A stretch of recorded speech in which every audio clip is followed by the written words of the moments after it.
자, 이준석 대표를 갖고 비례로 나갈 수 있다. 이 비례 출마설이 계속 나와요. 계속. 본인은 아니라고 얘기를 몇 번 했죠. 근데 자꾸 나오는 이유가 분명히 있을 겁니다. 왜 혹시 비례 가는 거 아니에요? 비례 가시죠? 이 질문이 자꾸 나오는 거예요. 자, 이준석 대표가 요거 관련해서 얘기하고요. 또 이거 관련해서 또 받아치시는 분이 있어요. 그거 아닌 것 같은데라고 약간 의심을 섞어서 얘기하신 분이 있는데 들어보시죠. 김종인 위원장보다 더 걱정하는 사람은 저겠죠. 제 마음도 조급하고 한데 JP나 아니면은 뭐 이런 큰 정치인들도 그 전략하다가 좀 안 좋은 결말 난 적이 있습니다. 비례대표 1번에 본인을 넣으셨다가 다민련이 해체되는 그런 상황이 왔거든요. 예. 저는 그런 건 굉장히 위험한 전략이라고 생각합니다. 지금까지 한 번도 옵션을 놓고 검토한 적은 없습니다. 근데 저는 결국 그러다가 못 이기는 척 김종인 위원장이 비례 가라고 했어요라고 하면서 비례대표 갈 가능성이 굉장히 높다고 보는데요. 세게 비판하고 싶진 않아요. 비례대표 가시면 가시는 대로 아니면 딴 데 가시면 가시는 대로 글쎄요. 뭐 그렇게 이제는 막 세게 비판하고 싶은 마음이 안 드네요.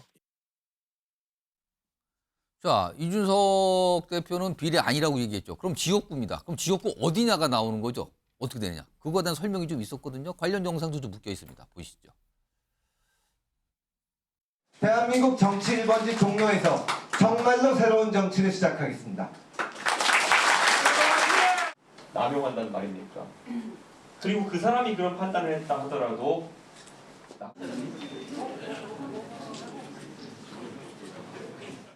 속에는 한 두세 가지로 정리가 되어 있는데 두세 가지로. 예. 근데 그 부분에 대해 가지고 전략의 궤가 완전 다릅니다. 예를 들어 TK나 수도권이냐 이거 큰 줄기에서 그렇죠. 갈려서 TK로 했을 때는 저 개인적으로는 많은 의미를 부여하고 또 주목은 받을 겁니다. 자, 그럼 수도권만 하더라도 경기도권이냐 서울이냐 이런 거에 따라 가지고 뭐 서울이면은 당무를 같이 볼 수 있지만 경기도권은 또 출퇴근이 쉽지 않거든요. 쉽지 않죠. 제가 혼자 선택하라 그랬으면 벌써 선택했을 겁니다. 근데 아무리 봐도 이준석 대표 고민이 많은 것 같아요. 지역구에 대한 각각의 장단점을 막 설명하고 있잖아요. 아직 결정을 못한 것 같은데. 자, 그럼 여기서 네 분 패널 앞에 OX 팻말이 있거든요. 이게 질문을 제가 드리죠, 지금부터. 이준석 대표 결국에는 비례대표로 갈 것 같다라고 하시면 O고요. 아니다. 그건 아닌 것 같다라면 X입니다. 들어주세요. 아니 전원 O입니까 지금? 이준석 대표 아니라 그러잖아요 지금. 근데 전원 O를 드셨어요?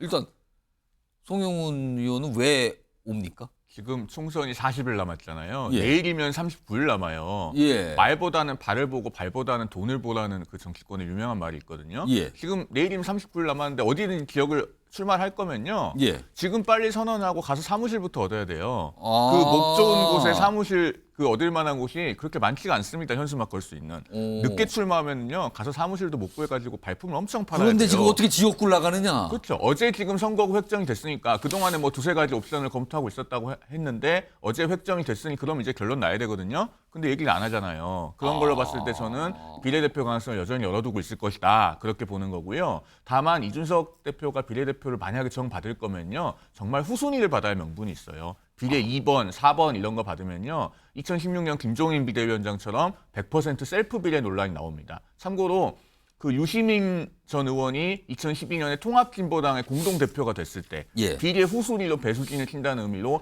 본인이 비례 12번을 받은 적이 있어요.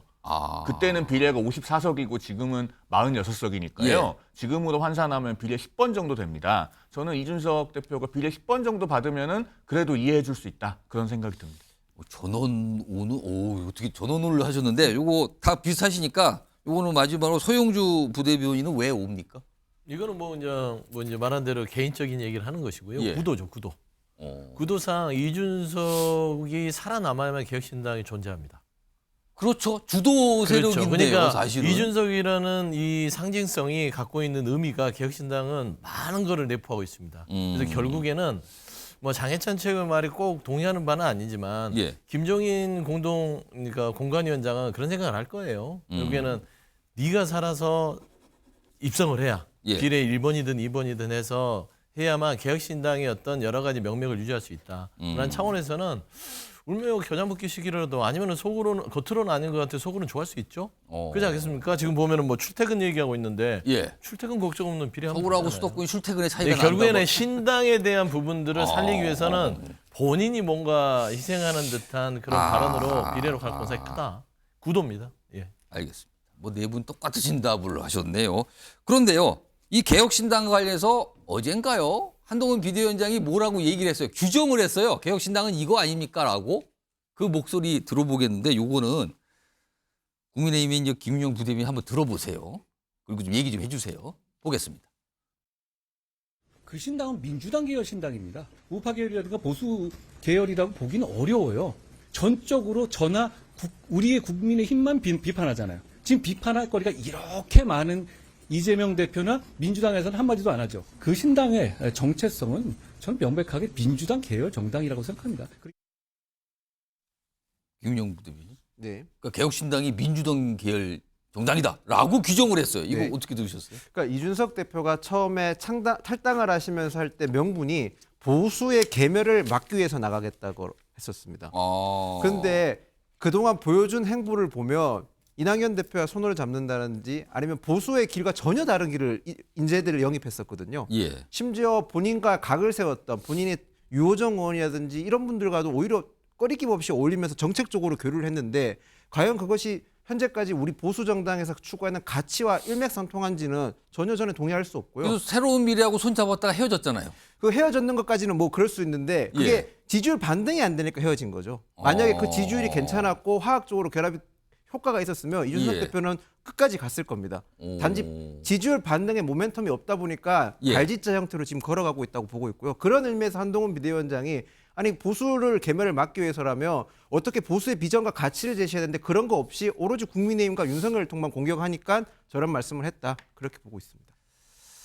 자, 그냥 선거가 다가오니까는 상대방에 대해서 굉장히 날선 얘기도 많이 나고요. 여러 가지 모습들이 나타나고 있는데 그중에 하나였습니다.